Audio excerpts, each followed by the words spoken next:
Hey YouTube, this is Southern Prepper 1. Today I want to talk about if you buy property that has a river or a creek on it, some of the good points about it, some of the bad points about it. As you can see, the right-of-way is getting cleared. Still have to get some more dirt out of here, level it off, and then some loads of gravel. But it's packed down nice, and I have a right-of-way to the property. It's about a quarter mile off of the road, which makes it nice because it's very secluded and private. Some of the driveway and the right-of-way is graveled, but this section here is not, so we'll get that fixed soon. I have a good buddy helping me. I just publicly want to say thank you. Could not do this without you and your equipment, so thank you. But this is what we got accomplished. We got it cleared to the creek. Excuse me, this is a river. I call it a creek because it's little, but because of its length they call it a river. So to the river, you can see the difference of the elevation. This is dirt that's been added and sand that's been added, so I had to take it down to probably what the grade should be. So looking across, I have a beautiful piece of property and it was priced right, but I have to get access to the property through a bridge, through something. So when me and my son talked and my wife talked, we said even if we couldn't get a bridge across and we maybe should, whatever we could get across, that's fine. So this is my right-of-way. I have a 30-foot right-of-way to cross the river. It is in the worst possible spot. You couldn't pick a worse spot on this river that I own, but because of the right-of-way, this is where I have to cross. So I have a marker right there, you might be able to see that, and then it goes all the way over to the power pole. So I have to cross, and it's on a diagonal because the river changes. So basically a cross on a diagonal is about 28 feet across the water, and across all the way to that bank, not the higher bank but the lower bank, is probably 45-50 feet. To the higher bank, from high bank to high bank, is probably 80 feet. So I have to have a structural engineer look at this and figure out what I can do. There's a few things I could do. I could put a drive-through ford in here. It's legal in South Carolina. So basically I would cut this grade all the way down to the river, and that side's pretty good, and cut that. I've decided not to do that. I really don't have a large four-wheel drive vehicle to get across, so it wouldn't really be an advantage. My son does. And then if I ever do put a bridge in, I have to build both of the banks up. So I thought that was counterproductive. So I decided definitely not that drive-through ford. I am going to put a floating bridge in here. I have some 55-gallon barrels, and I will put it from here to there, and it could be not in all the time, and I can pull it with my four-wheeler on that side, so I can put it in, anchor on this side, and you could walk across. That way if I have people coming, family, it's a pain getting them across the river. They even have to have big boots on, high boots, and the river changes, so one day your boots are fine if they come up to your knees, and the next day not so good. So I think I'm going to do that. I've scrounged all the materials I need to do that, so I can do that for very cheap. It would be nice to be able to come with regular shoes on, tennis shoes, whatever, and just walk across, especially if I have 3 or 4 people coming to see me. We're going to ignore that phone call. So we have a drive-through ford bridge. Not going to do it. And what I'm talking about, you have to check your state. It might be legal in my state, might not be legal in your state. You might need a permit. We're not going to talk about on the legalities, but just some general concepts what we could do. I have thought about a suspension bridge. I have a buddy that makes zip lines and suspension bridge for a living. He's a certified builder and inspector. So I haven't got him out here to look at this site. So we could put a walking bridge in, and probably a bridge suitable for four-wheelers or side-by-side. But that wouldn't really accomplish much. When I bought this property, I knew I had a right-of-way. So technically, I am parked on someone else's property with their permission. That permission could be rescinded at any time. So what would I have to do? I mean, I could come here and walk onto the property, but I'd have to park my vehicle out on the road. So I don't want to do that. So I need a bridge so I can get my vehicle across. I cannot put a culvert in. Somebody's saying put big culverts in. I cannot do. I can't touch the water. I'm still going to have to get some permitting through DHEC and through the Army Corps of Engineers. So I have to do exactly what they say to do, because I don't want them to come in and say tear that thing out. So when you buy a piece of property and you have to access it over a river, it's going to be very costly. I knew that. I was thinking $50,000, $60,000 easy for a bridge. I don't know the exact cost. It might be a little more than that because it is in the worst possible spot. I have a couple buddies that are going to really help me. So a lot of the labor and some of the heavy machinery, they're going to help me take care of that, which is a blessing.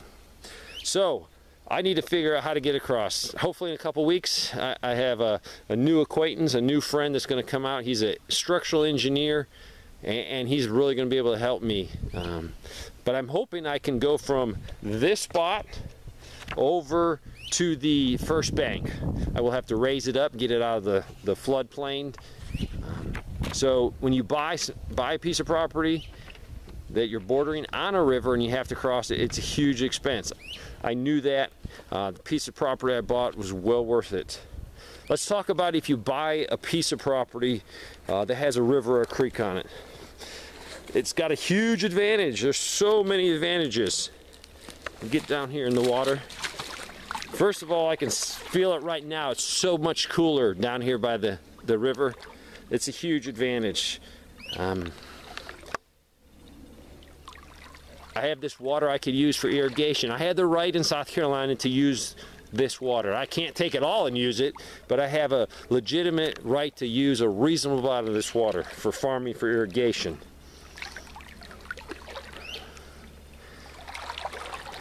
Another advantage is just plain and simple relaxing. There's some nice deeper spots in here for a swimming hole. There's so much wildlife along a river or a creek. All kinds of wildlife. And there's definitely fishing. So definitely food production, food acquisition is huge owning a river or a creek. Let's talk about some risk. One is it will flood. So you have to plan for that, and usually it's very documented with floodplain. As you can see, the water gets way up to there easily. All this vegetation needs to be removed. This river has changed since I've owned it in the last 6 months. It definitely, spots that used to be very shallow can suddenly become 3 feet deep.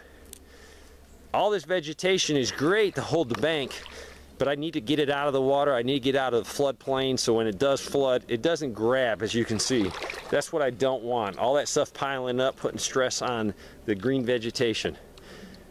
As you can see, it's removed here, and it's working good. It's just a lot of work.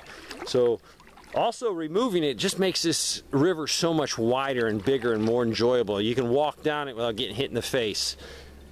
I like it too because in South Carolina we have snakes, and some are poisonous. So by clearing this vegetation away, I'll be able to see them hopefully a lot sooner. We do have, along with the flooding, you can have erosion problems, so you have to deal with that. This is a navigable waterway. It's considered navigable. There's a lot of spots where you might have to get out if you have like a kayak or a small canoe and get over logs that are in the way, but it is navigable. So people have the right to paddle down this, and I couldn't say anything to them. I own to the center of this river. So when you're thinking about purchasing property, see what you own. Do you own to the river bank? Do you own to the center? It's nice owning to the center of the river. I do have a couple creeks on the property, and I own the whole creek. So that gives me a lot more leeway to do things, landscaping or whatever I want to do, because I don't have to have a neighbor that also owns the half of it. I have a wonderful neighbor that I border about 1/3 of a mile on this river. A great guy, and we get along great. So you can have people paddling down. Now they don't have the right to get out onto the bank and stop. That would be trespassing. So you could have a lot more additional noise. People paddling by. If it's big enough for motorboats, definitely more noise. So take that into account. Also, you can have pollution. Let's say you have a big pig farm, a big cow farmer up the hill or up the river, he can pollute your water. Now, there's a lot of laws in the books to protect you, but that can happen. You can also have people that have huge, this is all bottomland. This ground is very rich.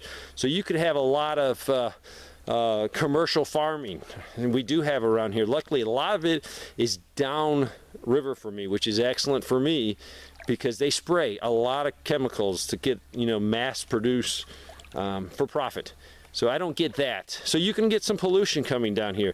Luckily with the creeks I have, they originate on my property and the huge neighboring property, so they're a lot cleaner. Not a lot to pollute them man-made. As you can see, a lot of work to do if you own.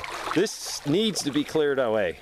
I don't need this here. As you can see, lower limbs that were growing on the bank start to catch things. They can continue to catch things. This spot used to be about 2 feet deep, but because what's happening is the water's coming down and it is catching, it is going underneath it, and it just erodes, I call it big old swimming holes. So it's good if you want a swimming hole. So I need to remove all this. The area to my right, all the vegetation was growing way over into the, probably way over into the river, and I've cleaned it out. When I clean it out, I let more sun in there, so you're gonna change things. I'll show you. That was just, you could hardly see, you couldn't hardly walk down it, but I'm clearing it out.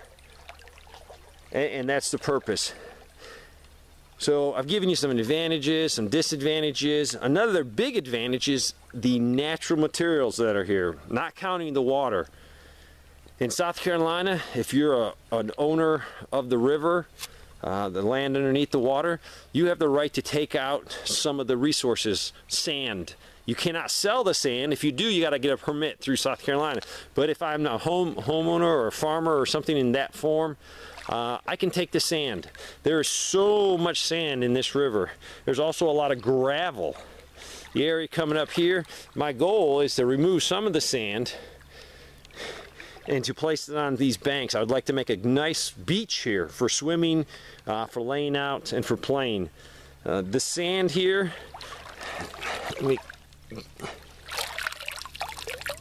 as you can see, it's just pure sand, not much foreign material in it. It's sort of funny because you can walk over here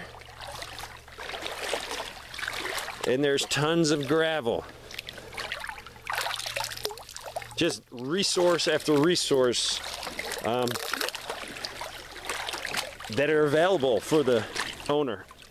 I don't know if you can see underneath here, I'm going as higher as just continue.